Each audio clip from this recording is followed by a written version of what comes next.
Cleanliness is not godliness. Well, dirtiness is next to madness. One Jessica. And I'm not Jamestown Fisherman premiering Wednesday, 17th May, 6:30 p.m. only on TV3.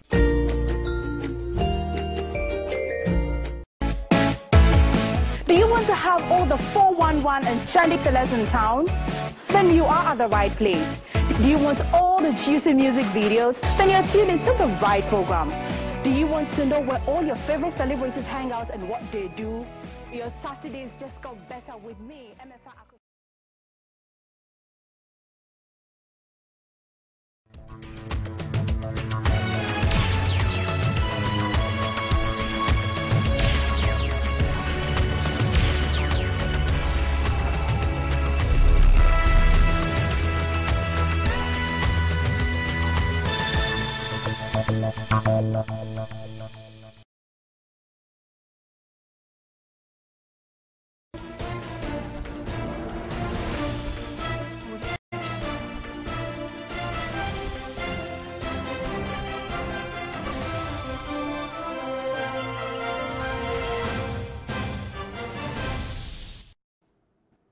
Hello, good afternoon and welcome to Midday Live, coming to you live from the Adisawe News Hub here in Accra.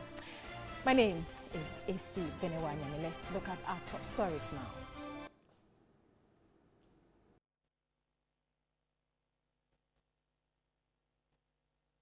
Council of State to recommend sustaining ban on illegal and small-scale mining activities to President Akufo-Addo.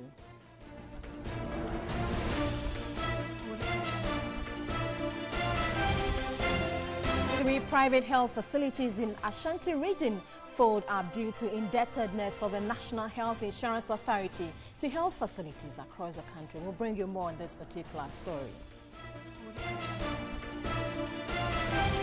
And in international news, a massive cyber attack hits computers in 99 countries.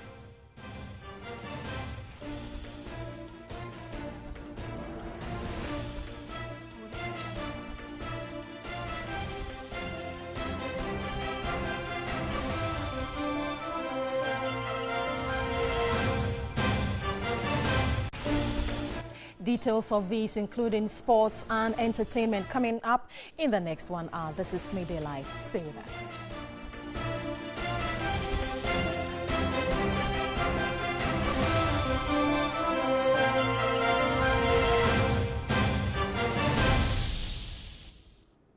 Now to our very first story, and members of the Council of State have hinted on recommending to the President to sustain the ban on illegal and small-scale mining activities until operations in the industry are streamlined. On a familiarization tour of the Eastern region, the Council members expressed shock at the extent of degradation of the environment.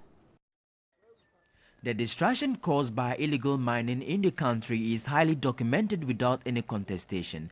Several calls have been made for stern measures to be taken to end the menace. Many, including a BNI report, have blamed some political and traditional authorities for dabbling in the illegality. Doche Hine from Mutual for Opinion warned individuals and groups who continue to link him to illegal mining. An institution of government, BNI, goes to investigate this menace, and somebody had the audacity to implicate me.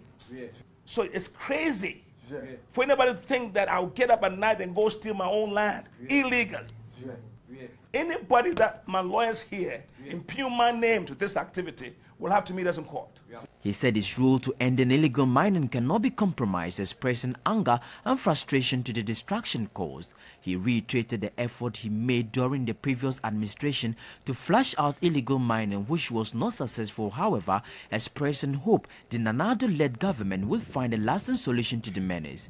Accompanying council members to some mining sites, Doche Hine re-emphasized his conviction that some top political actors are manipulating the system to allow illegal mining, revealing he questioned a Minister of State in the Mahama administration reasons the government softened its stance on clamping down on illegal mining operations, which the minister seemed to have had no idea. This is not the first time. Or for some people will tell you, he and I had an operation, we got 16 excavators. A week later, they were gone. And I asked him, What happened? He said, you won't believe who's behind this. Some people told me. You can ask him. Questions some first-time visitors sought answers was why illegal miners could mine close to public establishment, typical of this basic school at Asiedu-Dartey, which is not the only school illegal miners had destroyed. We are right here at the Bokwa State College campus, where illegal mining has taken place and the land is destroyed. Right here on the campus, one is wondering how these people got access to the land to mine here. Recommendations will be made to the President by the Council of State members as to the right measures to take to end the destruction of the land and water bodies. Find ways to rationalize a lot of things. And then the wrongdoing is perpetrated. What is being done here is not an easy thing. For the future, where will be the land to farm? You know, so let's I'm not saying we don't have to ban it permanently, ban it at least for now, until we find good measures to, you know. Expressing his disgust on the extent of damage, Chairman of the Council of State on Mining of Asiedu-Dartey, Nana Utu Sirbo, said illegal miners cannot take the country to ransom and suggested 10 measures will be adopted to fix the system. We are going to take a look at the totality of the mining environment. You know, the enabling laws, the supervisory and the regulatory bodies and their roles, functions and responsibilities, and come up with appropriate recommendations.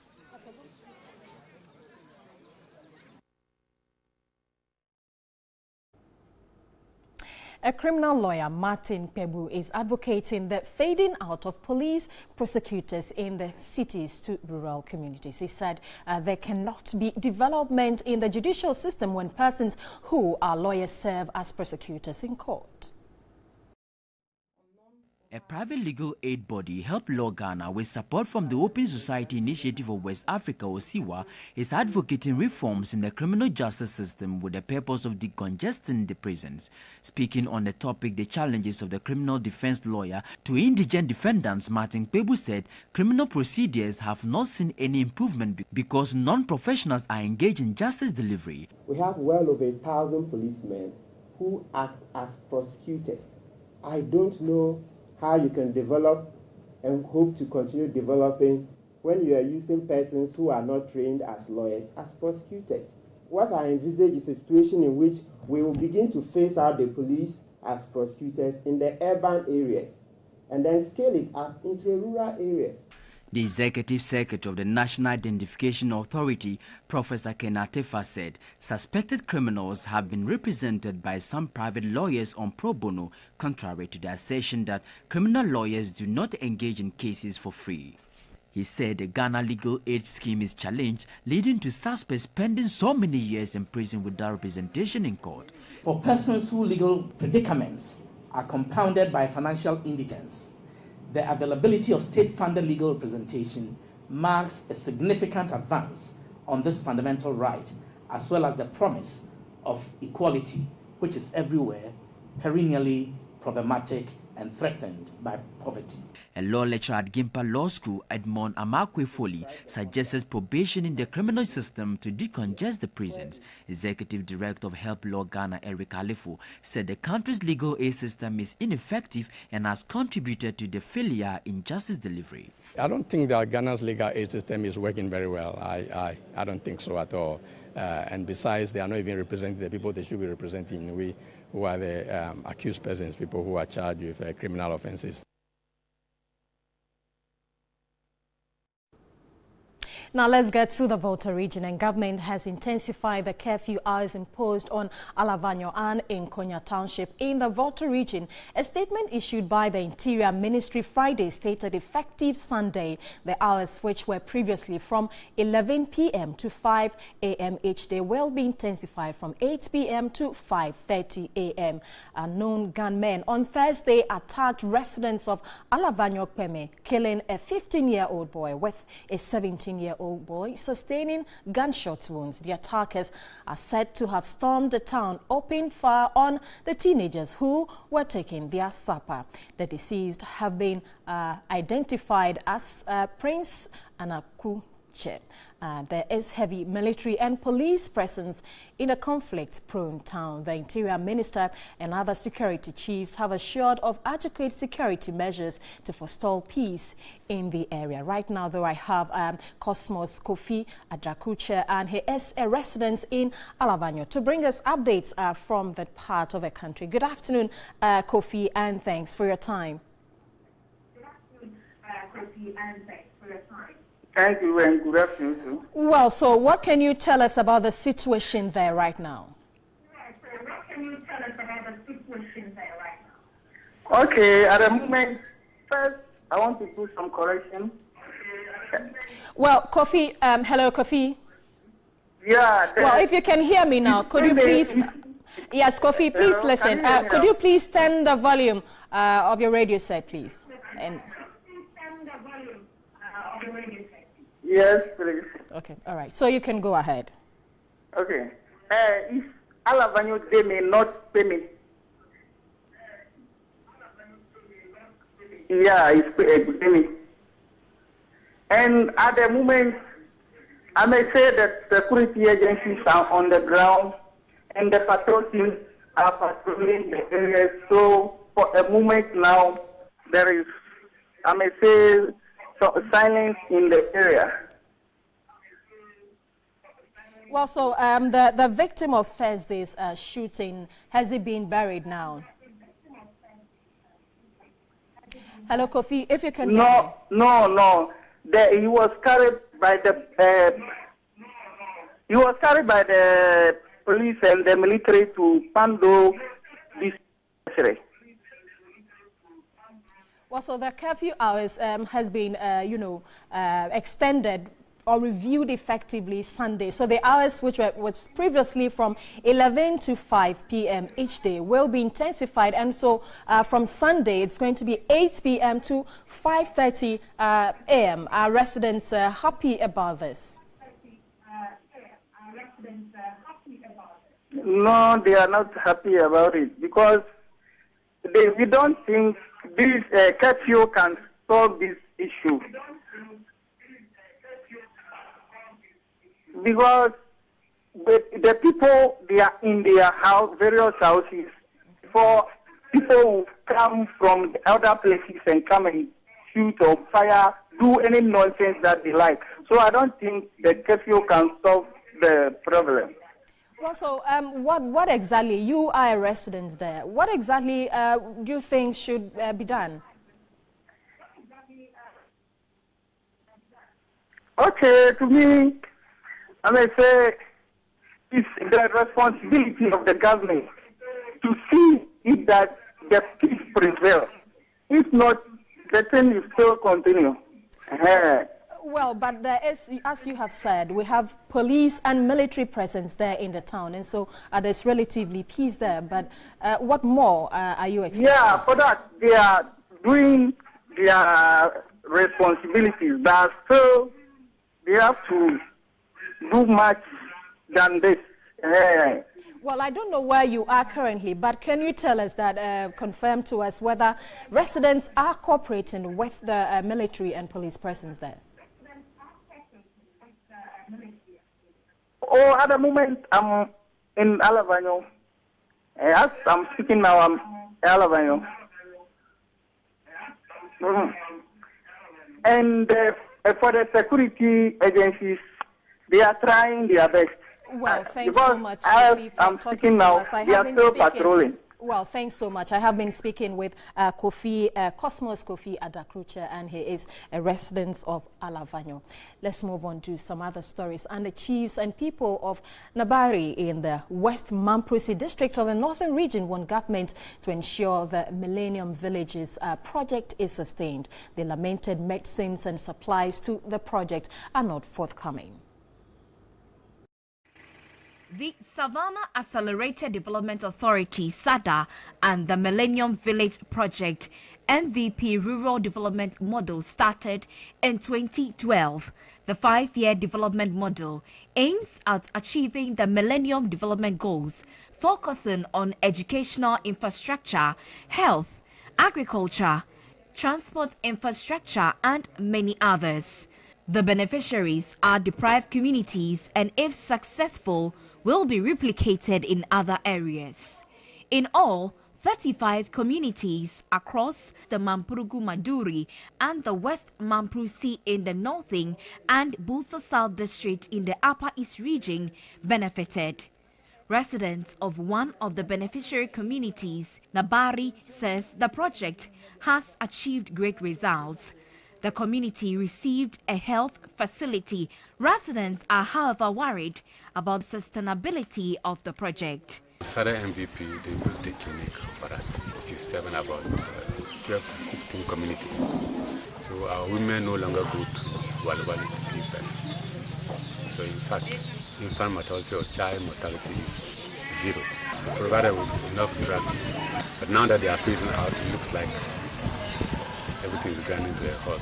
The Northern Regional Minister, Salifu Said, however, assured them government has made adequate provisions to cover them. Given the poverty level among our parents, that is why he has come up with this free senior high school education policy. And come September this year, the free secondary education policy will take off fully. You will now reserve those monies to use it to take proper care of the young ones. The Minister for Special Development Initiative at the Presidency, Mavis Hawakumson, again assured the $1 million earmarked for the constituencies will also go a long way to improve living standards. We're going to bring $1 million to a constituency. It's what we're going to use for some of these problems. When we come down, you let us know what your problems are. Then we plan it with the SADA that will soon be known as NDA. Government officials again assured the transition to fully take over the project is ongoing and a comprehensive sustainability plan will follow soon. In other news, the absence of a reliable landing site at Yeji has altered the ferrying of vehicles across the Volta Lake. The situation is compounded by some shallow portions of the route for the ferry. A report by Larry Parkwesi Moses.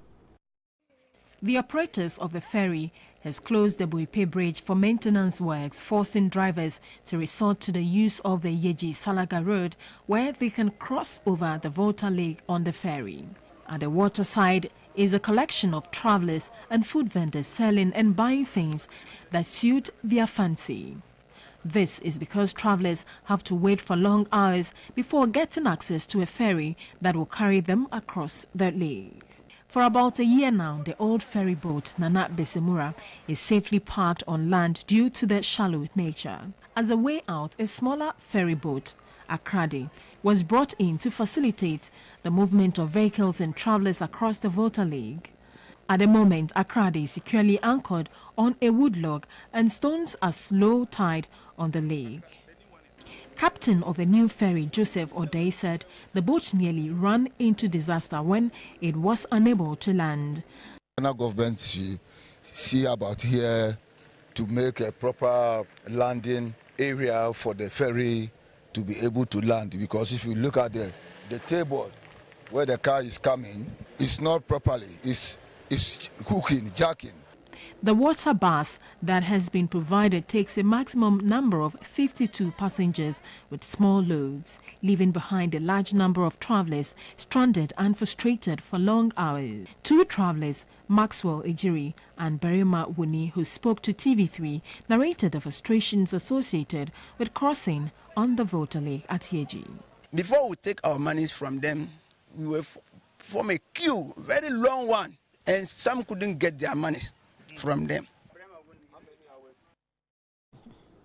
Some traditional rulers have called for the National House of Chiefs to be transformed into a second chamber of Ghana's parliament. The proponent insists the knowledge and skills of chiefs could be tapped to promote national development. The issue was raised at the opening of the Tunfor Center for Traditional Leadership course in Accra. Ghana practices both the British and American systems of governance but has left out some key components. Mention can be made of the British House of Commons or the second chamber of the American Parliament. To many political analysts, this has left governance without the proper checks and balances required. The Lepowura of the Kujolo Bito Gate of Lepokpengbe in the northern region and director of the Otumfo Center for Traditional Leadership, Lepowura Alhaji Mohammed Nuruddin Jawula, want the National House of Chiefs transformed to serve the purpose. They should look at it and amend the constitution. And then if it means that we're going to do a referendum to get approved, it should be done. It should be done in such a way that this country can be saved from a lot of things. The chiefs are well educated, they are very brilliant, they have a lot of ideas, but they're not being used appropriately. That is why I think second chamber will sort everything out. He disagreed with suggestions that the role of President Council of State equals the position. Some people sometimes believe that the Council of State perform the role of a second chamber, but I think that to make it easier for us, let's have something very similar to the British House of Lords, so the chiefs can have their own chamber as a second chamber, so that they can deliberate on issues all the time. Vice-Chancellor of the University of Professional Studies, Professor Abednego Okuamati, holds similar views. Good traditional leadership is also about transparency. With this kind of paradigm shift in the functions of traditional leaders and chiefs, it has become absolutely necessary and we prepare our traditional leaders to handle the myriad of challenges facing their communities. But the Omanhene of Isikado traditional area, Nana Kwabena Nketia V, deplored the blind adaptation of foreign cultures, which he insists are the bane of Ghana's challenges. Clifford formed a society in Sekendi in 1913, which said that we want to remove the white man's standpoint from the black man's point of view. We have not been able to do this. And we started quoting Lord Denning, in law, for example. There are two different paradigms of reflection, and we need to break out and put our own paradigm on this nation that we call Ghana. They called for the amendment of the 1992 Constitution to help improve the country's governance system. So let's do something else. Look at issues or matters happening in the health sector. And 3 private health facilities in the Ashanti region have folded up due to the over 14 months indebtedness of the National Health Insurance Authority, NHIA, to health facilities across the country. The NHIA owes the Christian Health Association of Ghana hospitals alone over 200 million cedis due to years of accumulated arrears. The government has failed to settle service providers under the scheme. The Ashanti Regional Secretary of the Society of Private Medical and Dental Practitioners, Dr. Entry, joins me on the phone to look at this particular issue. Good afternoon, Doctor, and thanks so much for your time. Good afternoon, madam. Well, so facilities, these 3 facilities, how much are they owned by the NHIA? I wouldn't be able to know the quantum of money that they owe. All I know is that they owe them for periods ranging from 12 to 14 months. That is the issue. But the quantum, I don't know. Well, so how is the NHIA indebtedness impacting on the general operations of your members? Very, very negatively. You know, we have to fund all activities from the monies that we generate. We are not in any way subvented by a government or any other institution. So if the bills keep on piling up and delaying that, then it means we are facing severe cash flow problems and we are not able to operate. That is the situation. Would you say that the situation, will make the association or members, go for the cash and carry system?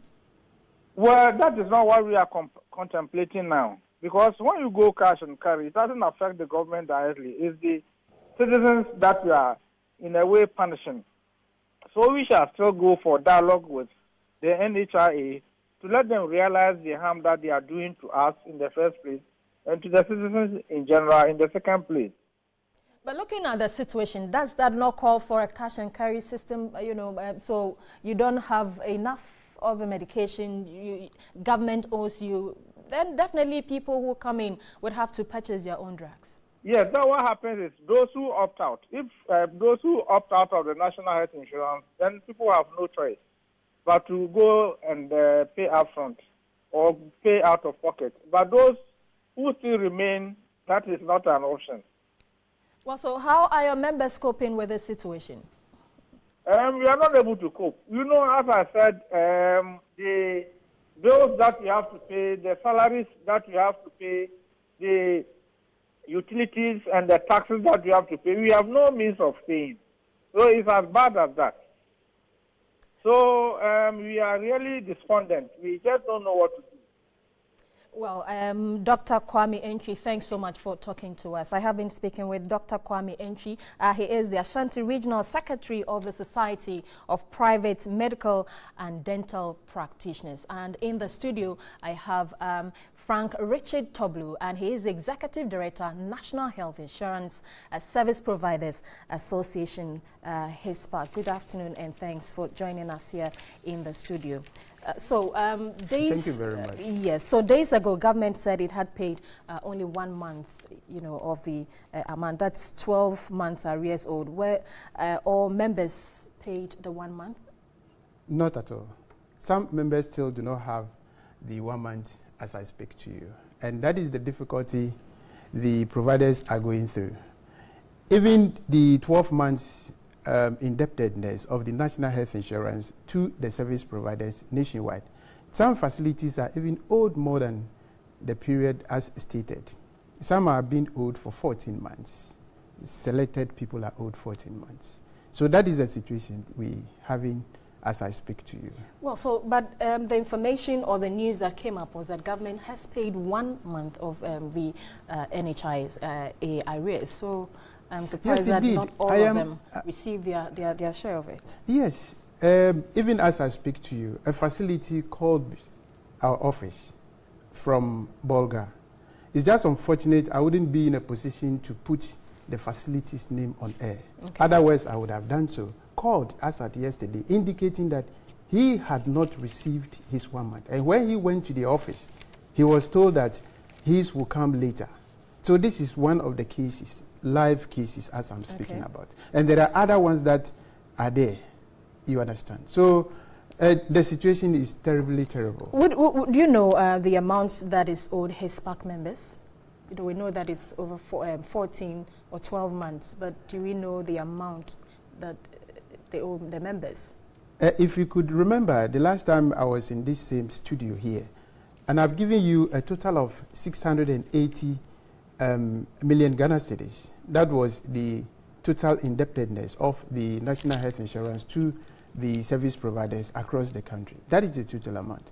Now, after that period, the figure moved on. Okay. You know, as long as services are rendered to the generality of the people, the debt continues to accumulate. Exactly. And that is how the system is. And like my doctor rightly put it, I would want to say that just as we have started co-payments, not necessarily cash and carry, co-payments. The co-payment is a sort of system where the service providers render some essential services, provided medications, and the medications are being paid for. The reason is, I have said that's who pays for it? The people who visit the hospital, the patient in particular. That's cash and carry then? It isn't cash and carry in totality.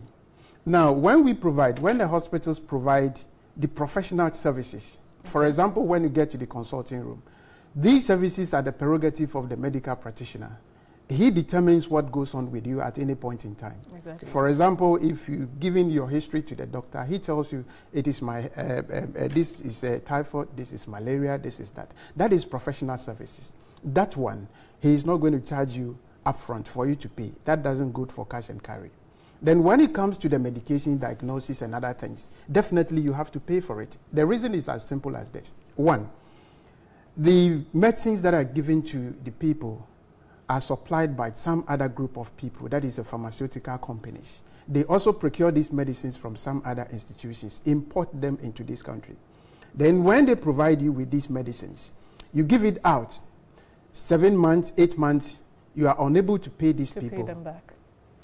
Trust me, going forward, they will not be able to give you the medicines. Even if once you are not able to give them money, they are also not able to go outside and bring these medicines again. Exactly. And so at the end of the day, Even though we seem to be protecting the people that we are taking care of, at the end thereof, we're going to kill them. Because if the person gets sick and comes to the hospital, and the medicines are not readily available to resuscitate the person who is at a serious condition, what are you then doing? So ideally, it is very important to ensure that you charge the person some amount of money and give him the drug for him to be alive, than to pretend to be providing the professional services without necessarily giving him the medicines, and he goes and dies. What are you doing? Well, so what is the situation you are picking, you know, from health facilities regarding how they are funding their daily activities then? Currently, as I speak to you, about 95% of the total revenue that goes to the hospitals across this country is coming from the National Health Insurance. Okay. So that is suggesting to us that the National Health Insurance Authority becomes the biggest financier of the health sector, or in other words, health delivery services in this country. Therefore, if they are unable to pay you at any point in time, they are stifling you financially.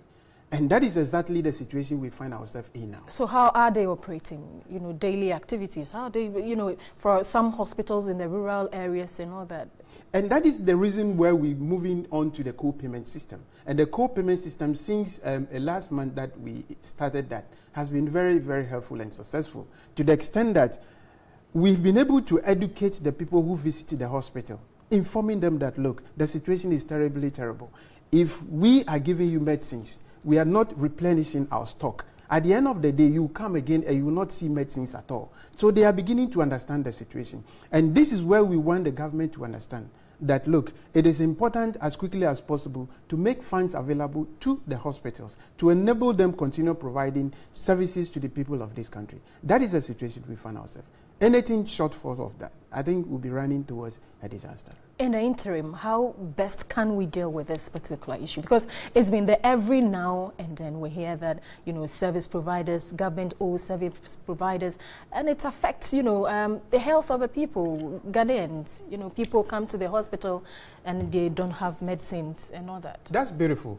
When you listen carefully to Dr. Entry, he stated it categorically that the option is not necessarily to go cash and carry, because the people out there bear the brunt for the inefficiency or inability of the National Health Insurance to make funds available. But then let's face the fact. Let's take the bull by the horn. I stated it earlier that the hospitals are suffering. He clearly indicated that some hospitals are closing down. All right? Nobody knows what is happening in other parts of the country.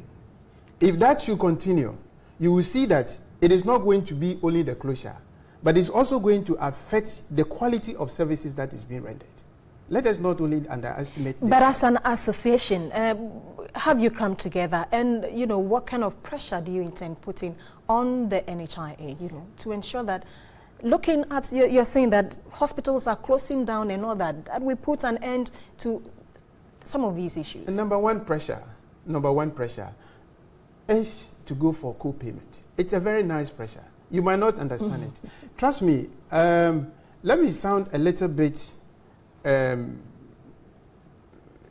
off way, in a way. You see, successive government over the years have used national health insurance to do so many things to their advantage. Politics, mention it. You understand? But I would want to say that it is high time the National Health Insurance, very sensitive organization of this nature, is completely delinked from politics. Because this is what is affecting National Health Insurance. Okay. I must tell you in all sincerity. Politics is killing National Health Insurance. How? Yes, I will explain. I will explain that. Okay. It's killing health insurance.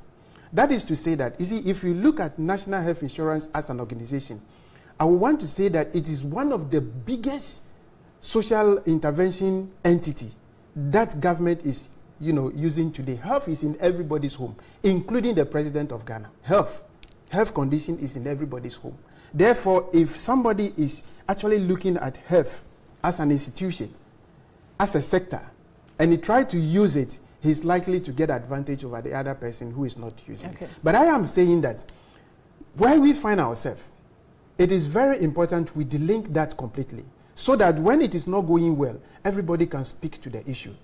be it a politician, be it whoever you are. You can speak to the issue and speak to it dispassionately without necessarily looking back, seeing that Kofi is looking at me as if I am so and so. No.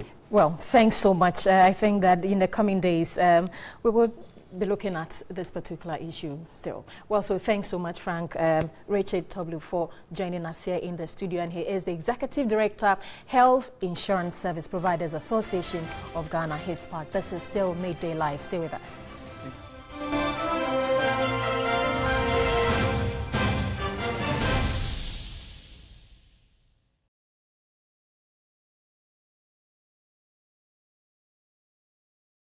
Are you an entrepreneur with a great business idea? Are you looking for a bright future for your business? Do you need investors for your business? Then sign up to this amazing opportunity from 3FM. It's the 3FM Business Pitch Competition. 3FM, in partnership with TKC Africa, is giving you the chance to become the entrepreneur you've always dreamt of. All you have to do is to call 0507 910 454. That is 0507 910 454 and present your idea in 1 minute, and you could be on your way to making your business a success. The 3FM Business Pitch is supported by TV3, Yali West Africa, Kirusa, Orios Capital, Technology Grace Entertainment, and Inoha. 3FM Business Pitch. We grow your business. That's the sign of a victory.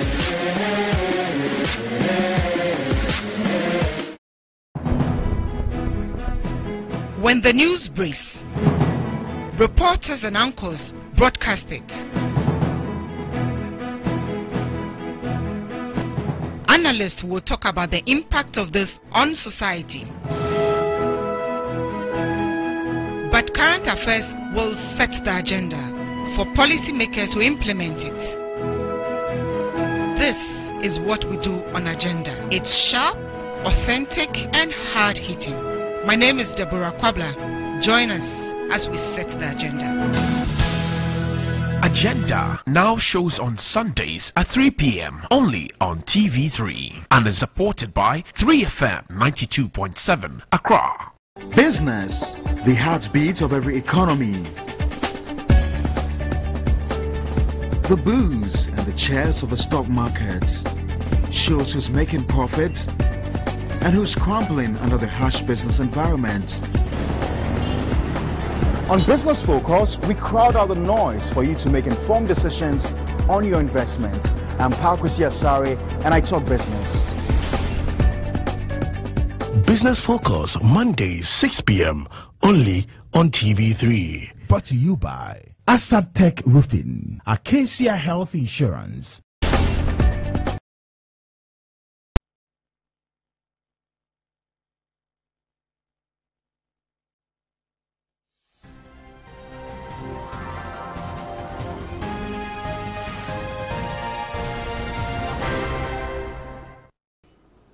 Let's do business now, and Fitch Ratings has revised Ghana's economic outlook to stable from negative. Fitch said the latest review was driven by the nation's progress at stabilizing the economy and the commitment of the government to reduce the budget deficit.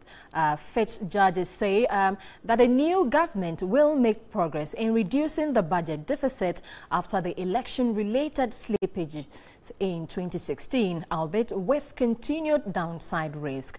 The ratings agency said it expects economic growth to improve to 6% in 2017 from an estimated 3.6% in 2016.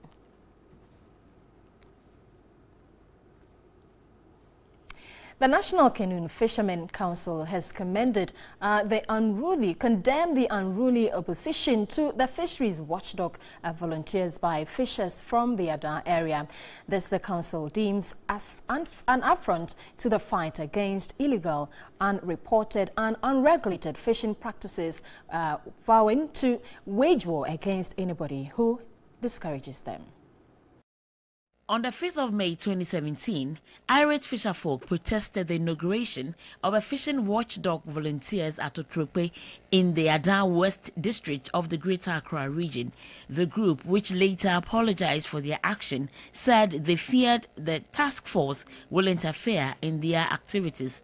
We wish to sincerely apologize to the Honorable Minister and his entourage for the behavior of some of our fisherfolks when she visited to inaugurate the watch volunteers. The council refuted claims that they were not consulted in the process. Before the lunch, we went around, talked to them, pasted posters and all that. You see, and the volunteers came from amongst themselves. You see, so they know them. The council bemoaned the numerous illegal fishing practices that has resulted in the depletion of fish stock in the ocean, which is adversely affecting their livelihoods. Annual fish catch had reduced from 226,755 metric tons in 2009 to 179,721 in 2016, statistics from the ministry indicate. Enforcing the numerous regulations to sanitize the sector has not been effective.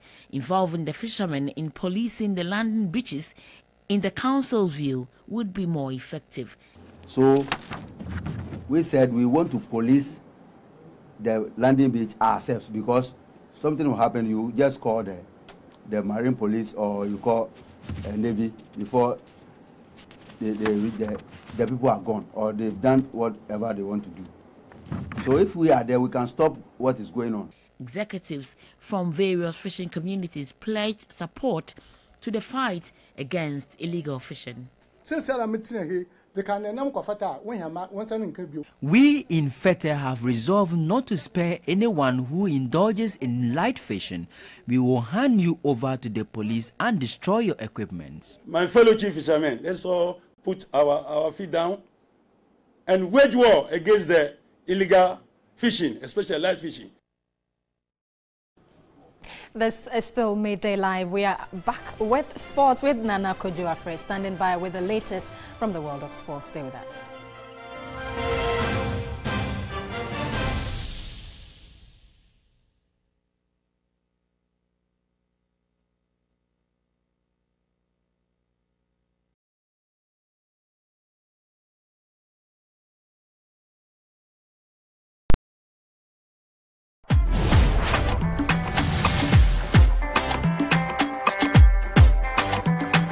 My mom is a superwoman. Today, tomorrow, every day, and forever. My supermom would be here at TV3 premises to join TV3 as we celebrate our supermom on the 14th of May 2017, right here at TV3 premises, Kanda. The time is 3:00 p.m. Watch Mother's Day celebration live on TV3 this Sunday at 3 p.m. Don't miss it. It's brought to you by Royal Aroma Rice, Tasty Tom, Enriched Tomato Mix, Onga, Mama's Helping Hand, Verna, Natural Mineral Water, Mother Care from Dream Cosmetics, Auntie Mary's Gripe Mixture from Ernest Chemist, Royal Drinks.